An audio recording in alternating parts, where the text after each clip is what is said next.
will be out for the remainder of the season. Just in terms of what it would take to get him ramped back up healthy, we're going to run out of time with that one. So he will not play for the remainder of the games. Baisley also out for the season. He sustained a small fracture in his, come on, Matt. Non-displaced tibia plateau fracture. I mean, I don't know much about it. Not as severe as it might sound with all the words in it. He'll be back to basketball activities during the off season, and we'll have plenty of time whenever that is to work on his game and work on his body. But that puts him out, at least until the end of the year, and so he won't be back. That happened in the Denver game acutely on a play. So you would expect him to be ready by the time it's ramp up before next, barring a setback. Yeah, I mean, well before that. What's your vision for Jeremiah? Like how you work him back into the rotation? He'll come off the bench tonight. He's limited minutes wise, not to a specific number, just like can't run him into the ground tonight. So he'll be somewhat limited from that standpoint as we work him back up. And he's still in a return to play, return to performance after obviously a long rehab. I'd like to take a look at him at the 4 a little bit more. We'll do that tonight. For much of the year, just based on where the opportunity was for him, he played a lot of 5. And that's not necessarily, we played him at the 4 a couple games. We started him there a couple games.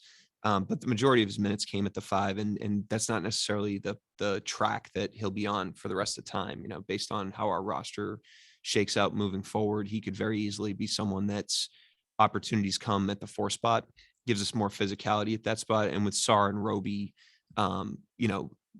squarely in the mix for us, it gives us a chance to look at him in that vein a little bit.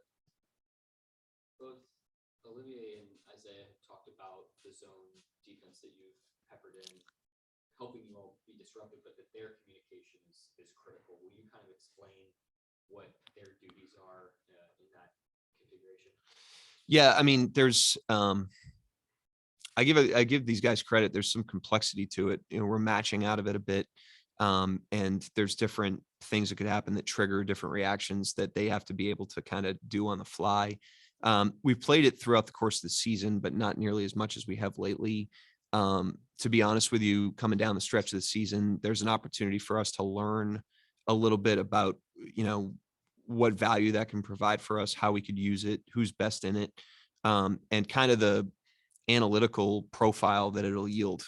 So we're trying to like almost juice the sample size up a little bit, enough that we can learn what the trade-offs are, the same way that we know the trade-offs of playing drop or switching or playing up to the level.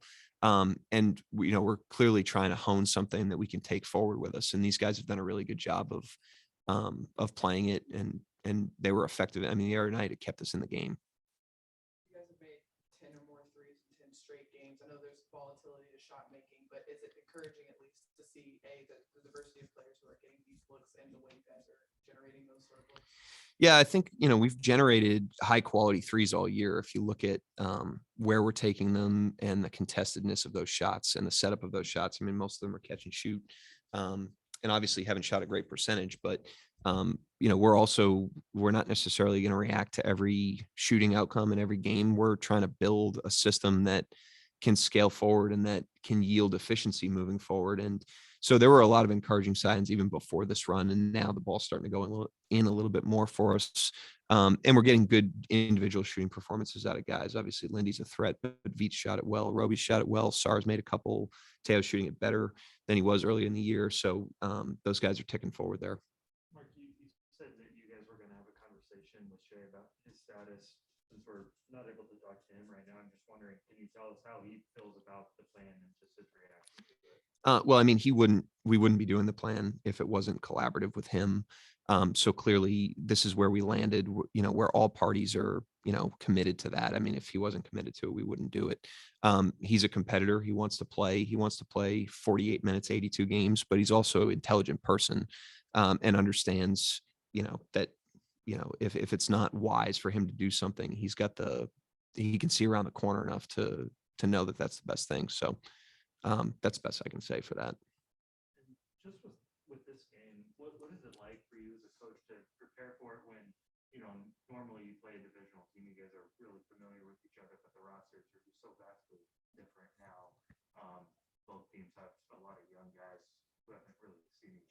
how do you prepare for a game like? I mean, during much of the year, we're focused on ticking forward, using every game as an opportunity for us to continue to hone, our system, our identity as a team, the individual development of our players. And tonight's no different. I also think that, with the amount of guys that are out, the one thing that can be underestimated is the stakes for the players that are actually playing. A lot of these guys have not established themselves in the NBA, and this is an NBA game that they get to go out there and declare themselves. I've said that many times about our guys. I think it's the same case for Portland and other teams in the league, that young guys are getting the opportunity to play right now. And so I would expect nothing less than a highly competitive game. It's one last thing for me on Darius. Now that his season is over, can you just sort of wrap up the improvements that he made on the defensive side, more finish fee with more blocks and fouls, and just really improved on that? Yeah, I mean, for much of the year, we've been a really good defense. And I think some of that is just the competitiveness of the team night after night. I think that matters a lot. And then I think the other thing is schematically, our point of attack defenders allow us to play a pretty efficient way without, bleeding out in the areas that, you can bleed out in at the rim and from three. And I think a lot of that, the domino effect of that starts at the point of attack. And I think when you look at Dort and you look at him specifically, those two guys can handle matchups, and K-Rich and Wiggins are probably in that category to a lesser extent. But I mean, in terms of big wings, in terms of his ability to shot contest, his discipline, to your point with the fouls, like he doesn't bite for shot fakes. You have to play over him, and he's 6'9" and athletic. He's a guy, it's a great example of a developmental win for our program, because he came in as kind of a ball of clay, as a kind of a rangy athlete, and he's improved his body, he's improved his fundamentals. And the most encouraging thing in the second half of the season is he's improved his style on offense in terms of being able to function better inside of the team concept and inside of the system that we're trying to employ. And that's important too, because you got to play both sides of the ball. And that was probably something he lagged in, especially last season, that he's improved at over time. And so we're optimistic about him on both ends of the floor. It's important to remember that as experienced as he is, he's only 21 years old. He's still highly a developmental player, and there's still a runway for him. And it'll be a big, big summer for him, both mentally, physically, and skill wise. Going into next year is going to be competitive for minutes, roles. But he's got the requisite experience that he should position himself well for that, but he's got to have a great summer. He also had a right knee injury. I know it wasn't serious as a rookie. Are these connected at all? Do you know? Certainly not connected, but I think similar in some way, but I don't know enough about it to comment further than that. Mark, what's your evaluation of Pokuševski right now? Yeah.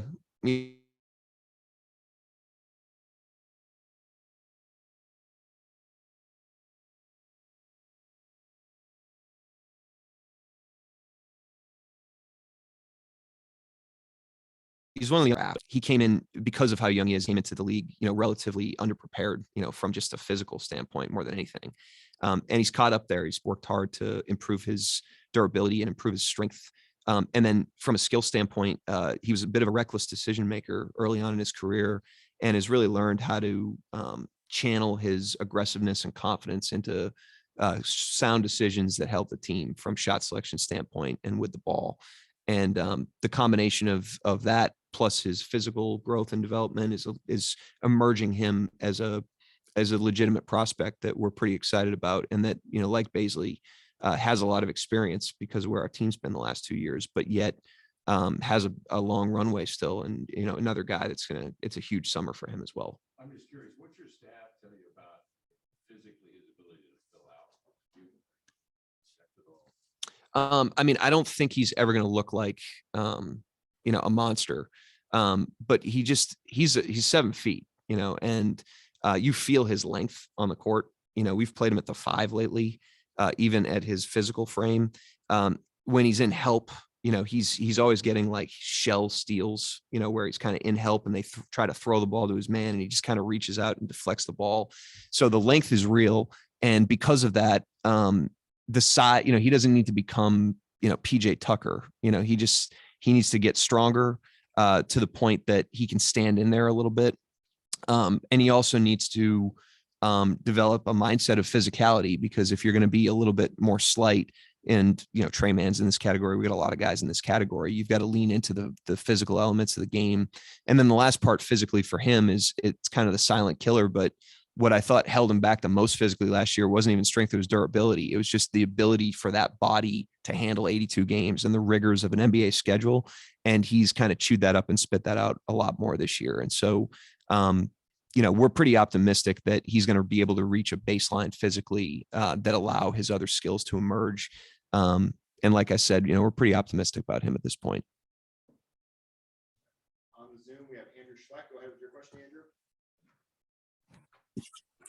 I'm just curious how difficult it is to kind of gauge progress for guys right now, like looking at Poku or even Maladone, just how they looked earlier in the season to look now, but the competition level is obviously different, especially against like the Blazers tonight. This team doesn't look like it did, 10 weeks ago. So I'm just curious how difficult gauging progress is at this point in the season. I think it's a good question, and one that we talk about. So I appreciate the question. I do think that it's difficult to evaluate progress at a particular point in time, no matter when it is. So, if you're watching Poku early in the season and he's throwing the ball behind his back out of bounds and he's only playing 8 minutes, if you're in the emotion of that data point, it's difficult to evaluate progress in the emotion of that one moment. It's only when you zoom out and you kind of look backwards that you can see progress. And I think that holds true for any point in time. And so it is difficult, after one individual. Teo had 25 points the other night. Like, I don't know if you jump out the window on that, just like you shouldn't jump out the window on, a bad performance that somebody has. I think you got to take a step back and look at the body of work in totality. I think it's easy to see Teo and Poku are better players now than they were when we drafted them. I think it's easy to see that Trey Mann is a better player now than he was when we drafted him. But, we'll have summer league, we'll have, September workouts, we'll have training camp next year.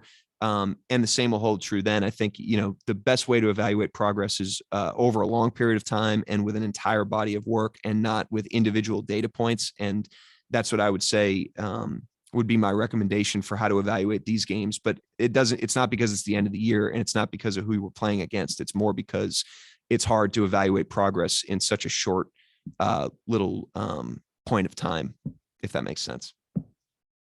Last question, Christos Saltis. Go ahead, Christos. Coach, those absences mean more responsibilities for players like Poku, Treman, Isaiah Roby. What do you see the reaction through this through those responsibilities, and what do you expect to see until the end of the season as a bigger role, stepping into a bigger role overall? Well, their reaction is they're excited about it. Anytime you give a player the ball more and you play him more minutes, their reaction is always positive. And that's the case right now. It's important that the guys that are playing right now, if they're in increased roles from the beginning of the season, a lot of these players will be in increased roles right now when you compare to next season, going into next year, as we reintegrate a lot of guys back. So it's just important that they take full advantage of these opportunities for their own development, and not take for granted any game that you get to play 30 minutes in the NBA, or any game where you get to be played through. They certainly are declaring themselves as players and showing what they can do, but they're also developing, and these touch points are really, really critical for their development. And we're going to continue to use every single game all the way through the 82 to put our players in this position. It'll hopefully give them some momentum going into the summer. The summer is going to be huge for our entire team. And hopefully they use all these games to position themselves as best they can for their careers moving forward and for our team moving forward. Yep. Thanks. See everybody.